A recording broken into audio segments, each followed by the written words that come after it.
Hello, what's up, beautiful family, friends, sending nothing but love and positivity your way. This has been a very interesting weekend for me, I must say, and I would like to share some thoughts and ideas that I have actually reflected on, and yeah, just wanted to share with you guys. And I'm open for opinions. Please like, please share, and so to help me know which direction I need to go with the information I bring to you.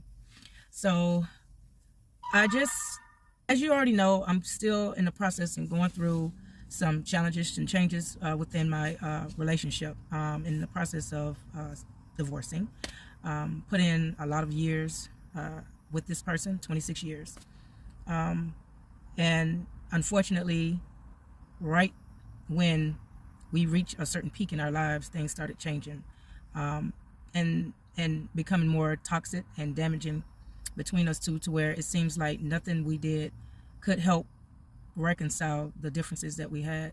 And I have so much love. I have so much love for my now baby daddy.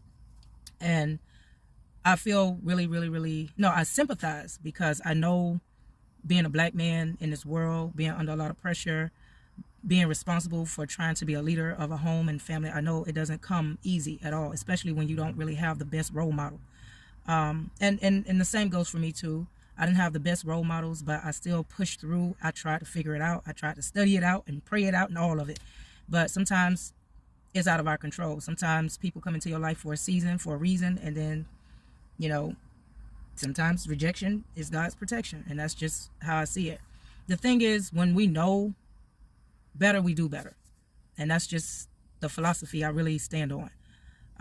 I've backtracked so many times in my life thinking that, oh, okay, I'm just going to try this again.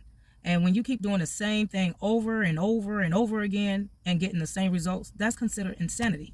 And I refuse to be subjugated to being insane, okay? Now, I ain't gonna lie, I do have some crazy family members. I do come from a crazy background, but I refuse to let that define me.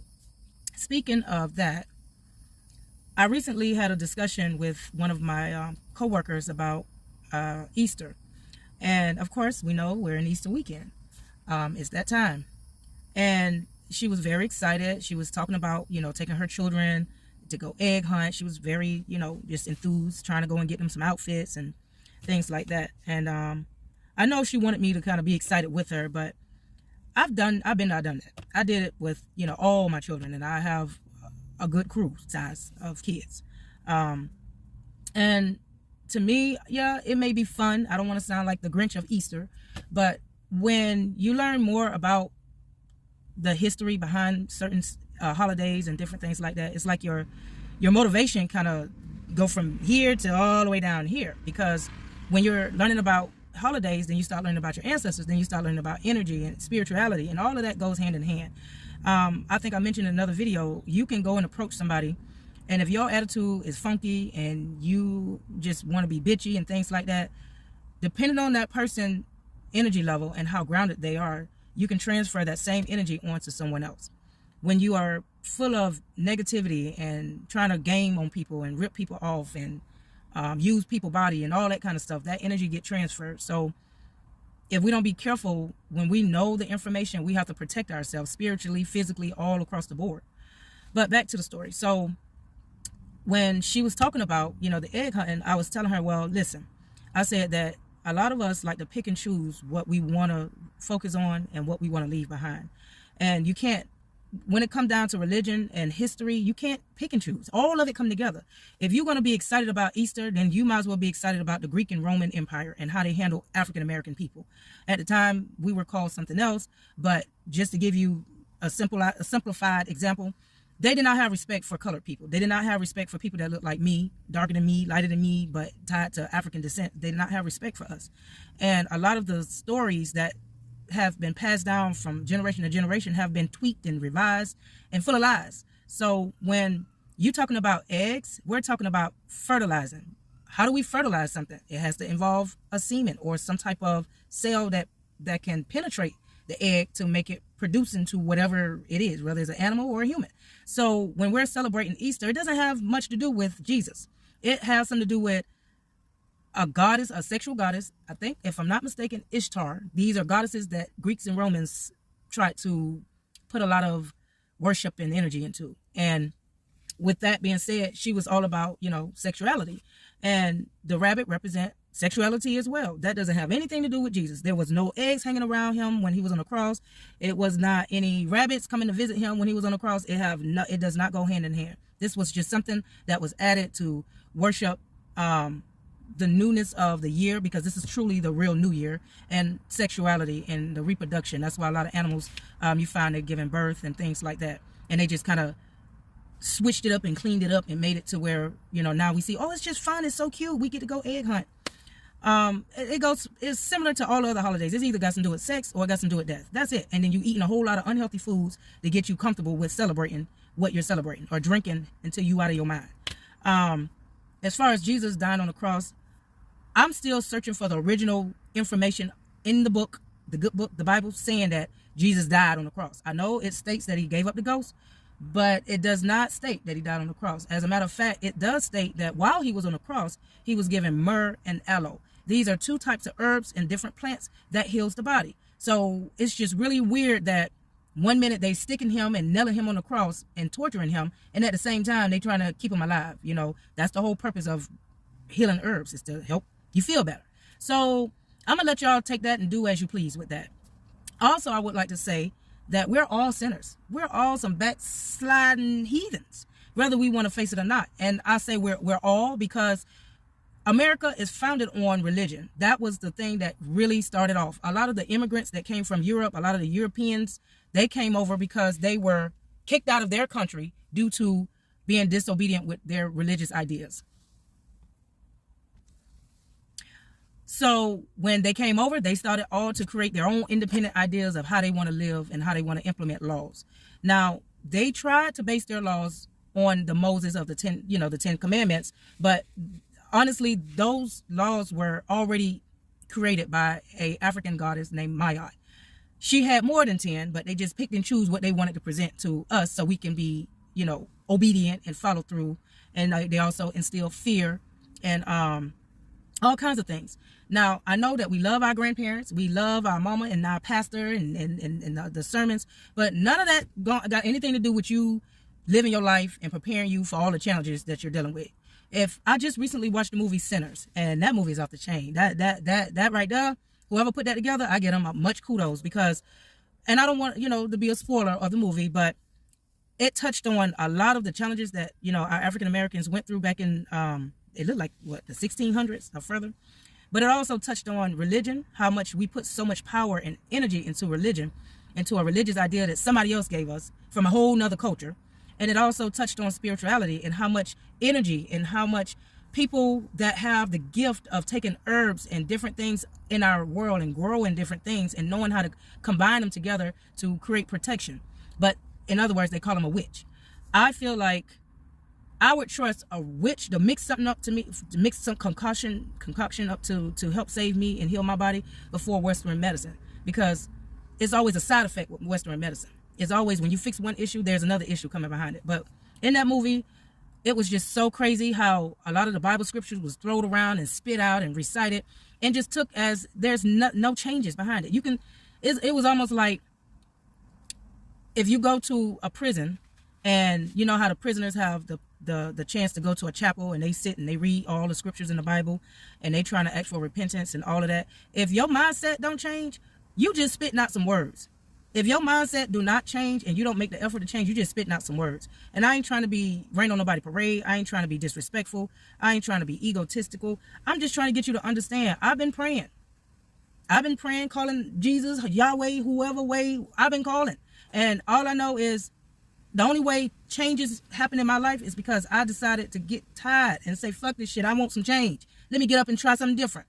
But if you keep going back and repeating the same sins, what's the point? But yeah, they covered a lot of the 10 commandments that was broken in that movie. You need to go check that movie out. And ooh, I seen some sexy folks in there, but Well, let's go over the 10 commandments and let's see how us Americans, I'm no longer a part of the Christian crew. But we'll see. We'll see if everybody is really true to the game, true to the culture, true to the Christian world, right? So it states the first commandment, no other gods before me. I ain't trying to go into a whole lot of details because y'all know I can ramble on, and next thing you know, I have a whole 30 minutes to a 2-hour video. You guys can go read it for yourself, but it is in the 10 commandments. No gods before me. Now, in my mind, I'm saying if God created the world, right, and he created us human beings, we consider God's children. So to me, I feel like if we are a part of him, that means we're just as important as him. So when you're sitting up there relying on an invisible entity that you can't see, or maybe you might want to say the Jesus man, you are still putting somebody before God. Because if you're a part of him, you are considered God. If you're going to rely on somebody else to help solve all your issues, you are actually putting somebody before God. Actually, if you're relying on the pastor to clear all the demons out of you in your household, you are actually putting a God, because he's God. He's a child of God. You're putting them before you, and you're the child of God. So all of us guilty of that. Graven images. Shall I go into details? They got images of Jesus, which was really Christos. They got images of this man in British museums. They got statues. They got statues of his mama Mary, so-called Mary. They got a whole lot of picture paintings from, what is it, Michael D'Angelo, cousin, supposed to be Jesus. They got a whole lot of images out there. That's because they want us to use our mind to imagine what he was supposed to look like.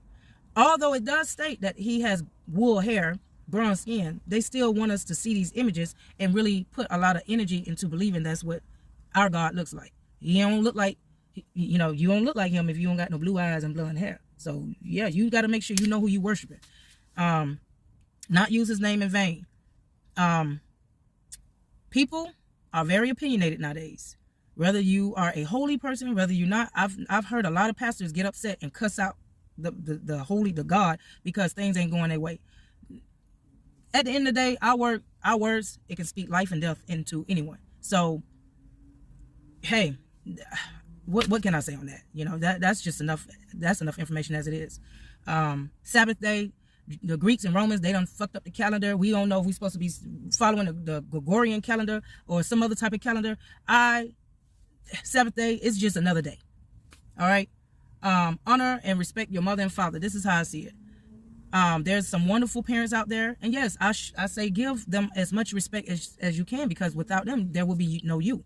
But then there's some fucked up parents that exist as well. There's mamas that have the title but don't play the role. There's fathers that have that title but do not play the role. There's mothers that's very abusive, and I've heard many stories about mothers killing their children and abusing their children. So I just say it all depends on the type of parent you're dealing with. I've seen and heard fathers raping their own child and try to bribe them to be quiet and tell them it's all about love. There's some sick, fucked up people out there. So whether they birth you in the world or not, you got to take in the information and you got to do what's best for you.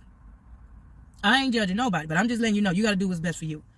I mean, I know some parents that's very narcissistic. They're very controlling. Nothing you do is ever good enough, and they still want you to bow down to them. And they haven't did anything to show that they deserve to be honored.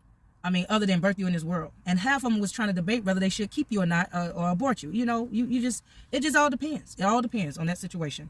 No killing. Every time I look around is either the government setting up a way to create war and go over there and kill innocent people, children, families of different cultures. Killing happens no matter what. And they still put their hand on the Bible, and they still claim the Christian belief in the religious system.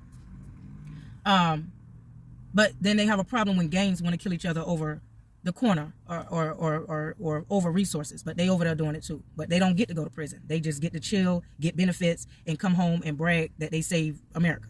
To me, that's not even fair. What's another one? Adultery.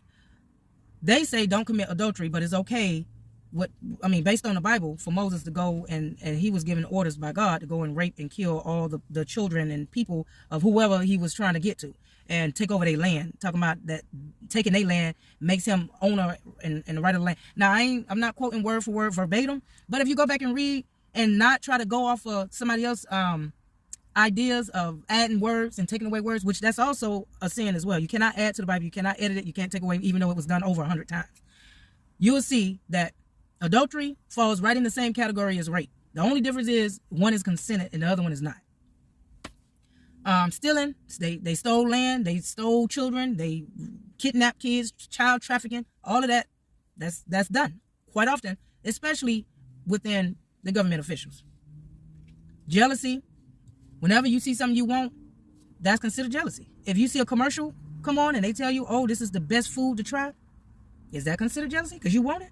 Oh, this is the best outfit to buy, the best Jordan shoes, the best this, the Chanel purse, Gucci, all of that, the jewelry. Oh, you want to be like the rappers? You want to get the girls like the rappers? You want to drive the Lambos like the rappers?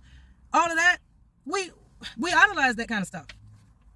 Lies, oh, should I tell you about the lies? We got the white lies, we got the black lies, we got the big lies, we got the little lies. They're all lies. If you're going to be honest, you got to stick with that. A lot of people like to lie to themselves. That's the sad part. That's the most dangerous part. When they feel like, oh, I don't need no help. Oh, I don't need to change my ways. I don't need to put down old ideas and try to start a new way of thinking, a new way of living. That right there, y'all can take it or leave it, but I have no reason to lie about the information I'm sharing with you. The Jews are also related to Italians. Italians are related to the Greeks and the Romans. They just changed names, same game. Y'all better wake up.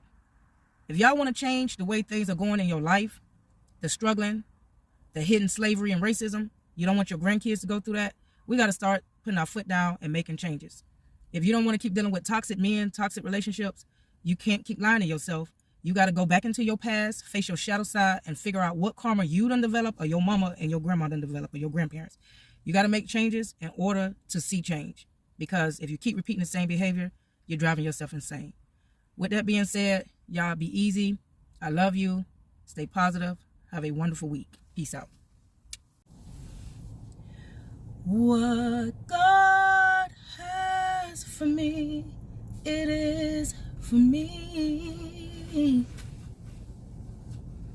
What God has for me, it is for me. I know without a doubt that He will work it out. What God has for me, it is for me. This is what I tell my haters. What karma has for you, it is for you. What karma has for you, it is for you. I know without a doubt that karma will call you out. What karma has for you, it is for you.